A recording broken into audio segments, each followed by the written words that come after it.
Nama saya Margareta Aquila Kawalo dengan NIM 19051030. Video yang saya buat untuk memenuhi ujian akhir semester Hukum Dagang Internasional. Kasus yang saya angkat yaitu mengenai sengketa impor produk hortikultura hewan dan produk hewan antara New Zealand dengan Indonesia. Dengan pihak yang bersengketa yaitu New Zealand dan Indonesia. Tempat dan sistematika penyelesaian.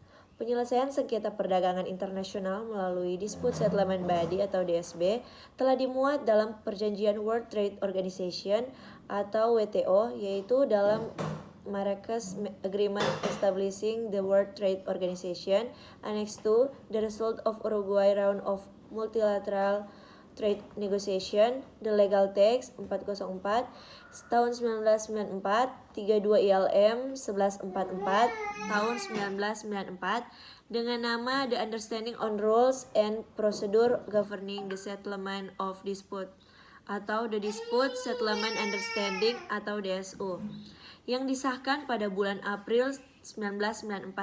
Dengan demikian, kehadiran Dispute Settlement Understanding atau DSU telah ditetapkan dalam perjanjian WTO sebagai salah satu regulasi penyelesaian sengketa perdagangan internasional.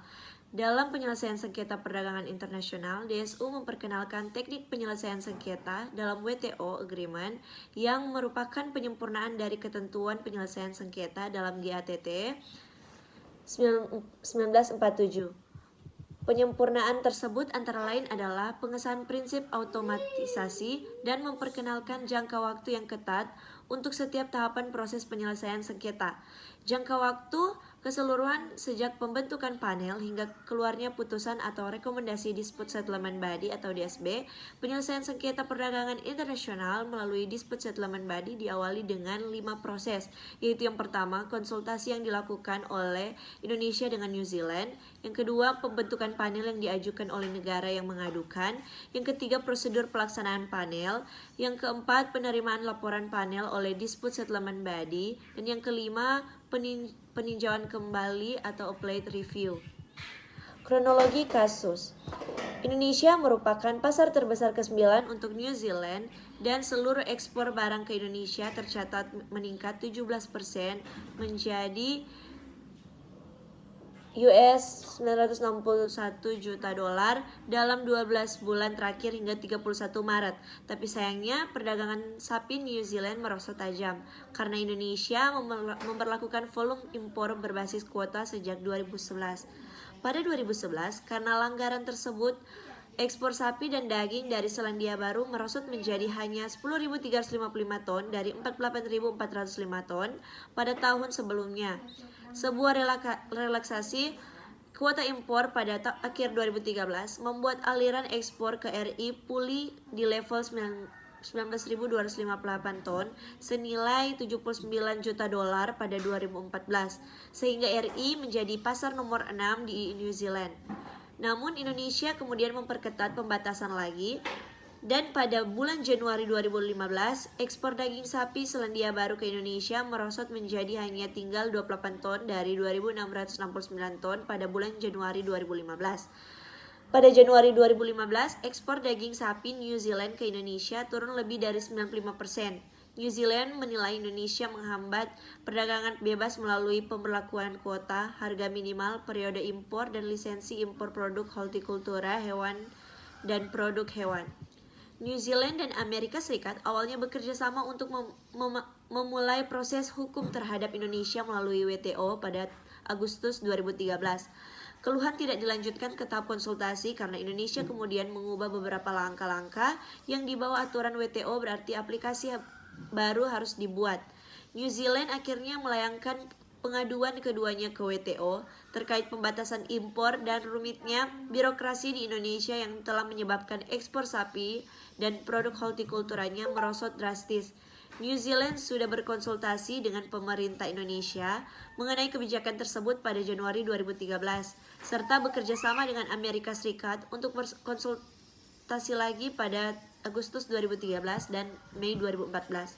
Aturan yang dipermasalahkan oleh New Zealand termasuk Undang-Undang Nomor 13 Tahun 2014 tentang Hortikultura, Undang-Undang Nomor 18 Tahun 2009 tentang Peternakan dan Kesehatan Hewan, Undang-Undang Nomor 18 Tahun 2012 tentang Pangan, Undang-Undang Nomor 19 Tahun 2013 tentang Perlindungan dan Pemberdayaan Petani, dan Undang-Undang Nomor 7 Tahun 2014 tentang Perdagangan. Putusan kasus. Pada bulan Mei 2014, kedua negara itu telah melakukan konsultasi melalui pertemuan antara delegasi New Zealand dan Indonesia serta Chairperson of the Dispute Settlement Body yang membicarakan tentang kebijakan yang dianggap membatasi itu. Namun, pertemuan tersebut belum menemui titik terang, sehingga New Zealand mengajukan beberapa panel sidang untuk membahas kemungkinan Indonesia menarik pembatasan impor. Sidang pengaduan pertama atas pengaduan tersebut dilaksanakan pada 22 April 2015, namun panel WTO yang tidak mengabulkan permohonan Amerika Serikat dan New Zealand. Amerika Serikat dan New Zealand kembali melanjutkan gugatannya ke Indonesia melalui WTO diajukan pada 20 November 2015, tetapi WTO tetap tidak mengabulkan. Analisis, Indonesia sebagai salah satu negara berkembang harus bersaing dalam globalisasi ekonomi, terkhususnya dalam sektor hortikultura sebagai salah satu sektor andalan negara Indonesia. Untuk bertahan dari liberalisasi perdagangan WTO, Indonesia telah melakukan beberapa proteksi sektor hortikultura negaranya yang jelas prinsip ini berlawanan dari perjanjian yang telah disepakati Indonesia dengan WTO. Persaingan yang bebas dan tanpa hambatan ini membuat Indonesia kesulitan dalam mempertahankan keberlangsungan produsen hortikultura dalam negeri dikarenakan harus terus berhadapan dengan hortikultura negara-negara maju yang jauh lebih unggul mengenai kualitas dan pengelolaan hortikulturanya. Liberalisasi perdagangan ini menjadikan negara-negara berkembang seperti Indonesia hanya sebagai tempat untuk meraup keuntungan bagi negara-negara maju WTO lainnya. Berdasarkan Mukadimah WTO, jelas tujuan dari perdagangan adalah untuk memajukan dan meningkatkan kegiatan ekonomi dengan negara anggota WTO. Hubungannya dagang yang terjalin di antara negara berkembang dan negara maju sebagai anggota tentu mendatangkan pengaruh yang beragam untuk setiap negara. Sama halnya dengan Indonesia sebagai negara berkembang yang justru memproteksi sektor hortikultura negaranya dari liberalisasi perdagangan WTO. Berdasarkan ketentuan dari WTO yang disebut Special and Differently Treatment atau SND, yaitu hak-hak khusus dan keistimewaan-keistimewaan yang diberikan WTO kepada negara berkembang dan tidak diberikan kepada negara maju. Dimuatnya SND dengan maksud untuk memfasilitasi proses integrasi negara berkembang ke dalam sistem perdagangan multilateral dan untuk membantu negara berkembang mengatasi kesulitan-kesulitan dalam mengimplementasikan perjanjian-perjanjian WTO, sehingga kebijakan Indonesia dalam membatasi impor atas hortikultura dan daging sapi telah sesuai dengan ketentuan WTO melalui tindakan safeguard. Dan untuk melindungi petani lokal dalam negeri dan Indonesia sebagai negara berkembang yang berhak atas ketentuan yang tercantum di dalam ketentuan Special and Differential Treatment atau SND. Demikian pembahasan saya tentang sengketa impor produk hortikultura hewan dan produk hewan antara New Zealand dengan Indonesia. Sekian dan terima kasih.